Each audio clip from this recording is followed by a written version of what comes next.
나누셨을 겁니다. 제가 설이 지나고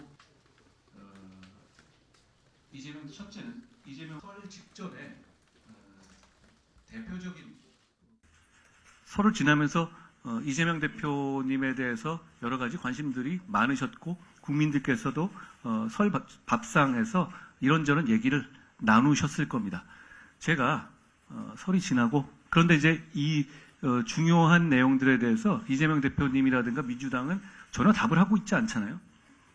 제가 국민들을 대신해서 몇 가지 질문을 대신 드리겠습니다.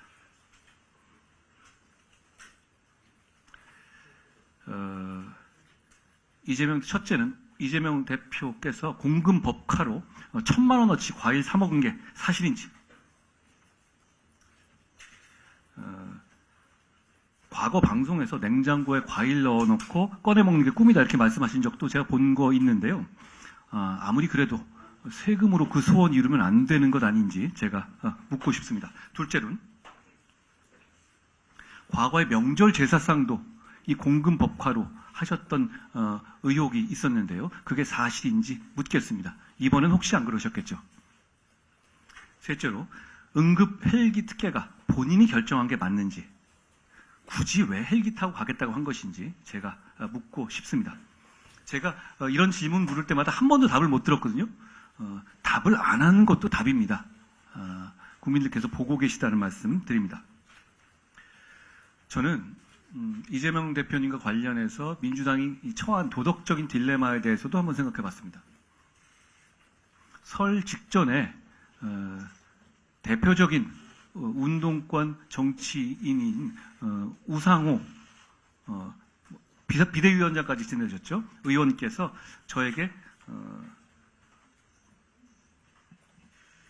입에 올리기 어려운 욕설을 방송에서 하셨죠. 저는 그분이 과거에도 그런 분이었기 때문에 그분 자체에 대해서 뭐 사과를 요구하고 싶은 생각까지는 없습니다. 그런데 보통 이런 일이 있고 이런 일이 회자될 때면 이런 문제를 신속하게 정리하기 위해서 당 차원에서 유감을 표명하거나 아니면 당 차원의 누군가라도 이건 잘못됐다든가 이런 식으로 정리하고 나가는 게 우리 정치의 상례였던 것 같습니다. 그리고 그게 제가 별로 좋아하지 않는 여의도 문법이죠. 그런데 민주당은 그러지 못합니다. 저는 그러지 못하는 이유가